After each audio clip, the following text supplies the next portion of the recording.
Hey everyone, J7Jace here, bringing you 10, well actually 12 tips to help you out in your playthroughs of Jeanne d'Arc. Tip number 1, have multiple save files. While I don't think this game is as difficult as other strategy titles, there are a few points over the course of the game where there are completely missable one-time items, characters, and cutscenes, so save every now and then, especially when the game asks you on which destination you want to go to. For more details on each and every one, check out my video in the description. Tip number 2. Take advantage of the power of burning auras. When you regularly attack an enemy with a physical attack, a burning aura will appear just beyond your character and an enemy. Try to take advantage of this with your attacks, as this will significantly increase your damage. Some bosses and enemies in this game can be extremely tanky, on top of having passive healing, so using the burning aura mechanic is a must. Tip number 3. Making the most use out of your transformations. Certain characters in this game have armlets that can temporarily transform them for a few turns. Transforming heals you back to full HP, it increases your stats, it grants you the ability Godspeed, which lets you keep taking turns if you defeat an enemy, and it gives you a strong unique attack that costs MP to use. In order to transform, you'll need to gain enough soul power, aka SP. You are granted 1 SP charge for every turn.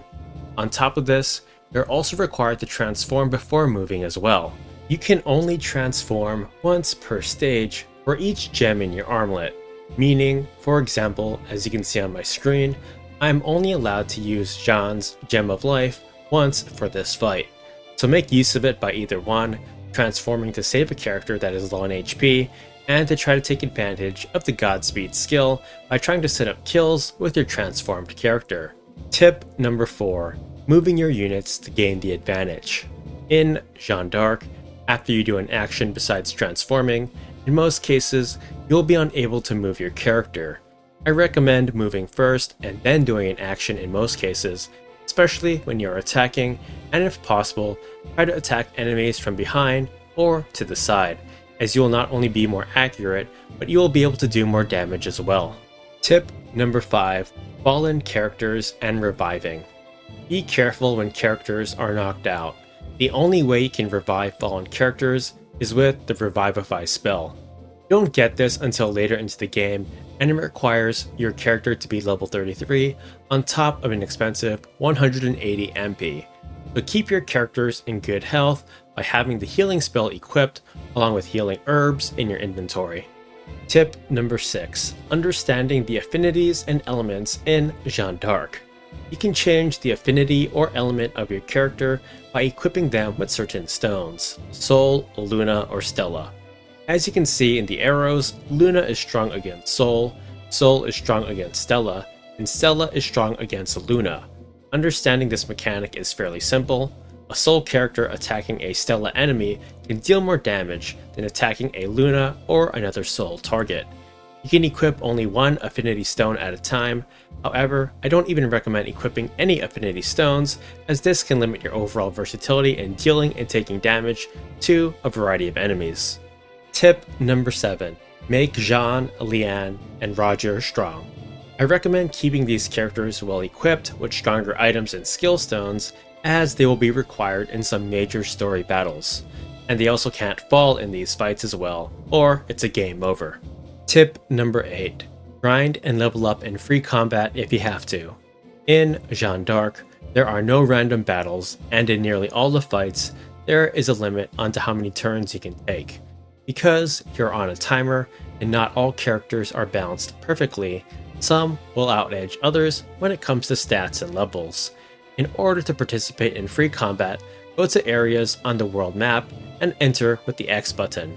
Just make sure to save beforehand though, as once you enter, there is no backing out. Tip number 9. Check the shops for new equipment. Whenever you unlock a new location, check out what the shop has to offer, or if there's a shop there. It can sometimes offer nice upgrades over your current equipment, and this can be the difference between a victory or a game over. Tip number 10. Binding skill stones. If you're having difficulties in any fights, Equipping new skills or even stat stones can make a huge difference. When you bind two different skill stones, this can yield and create a much stronger stone. I have a guide that shows every single formula. Just note that you will lose two stones in order to create the new one. Tip number 11. Deploy and use a diverse party. Unlike in Final Fantasy Tactics, your characters in Jeanne d'Arc are a lot more unique when it comes to their stats, ability choices, roles in combat, and even equipment options, meaning no one character can be an all-in-one juggernaut, although you could make an argument for Rufus as he comes damn near close, although his magic defense and magic attack is a little lacking. In short, it's best to use at least one type of each user, such as archer, sword, axe, spear, and magic staff user. Just keep in mind that magic damage doesn't scale that well later into the game, but having a mage is very useful when it comes to healing and reviving. Finally, for tip number 12, take advantage of your ranged weapons. Certain characters can strike more than one tile away, which keeps them safe from getting counterattacked by most enemies. While early on it might not seem like a big deal, in some of the hardest post-game fights, this can be the difference between a victory or game over. If this video helped you out or if you enjoyed it, consider subscribing. I respond to all my comments and emails. Take care and all the best to you.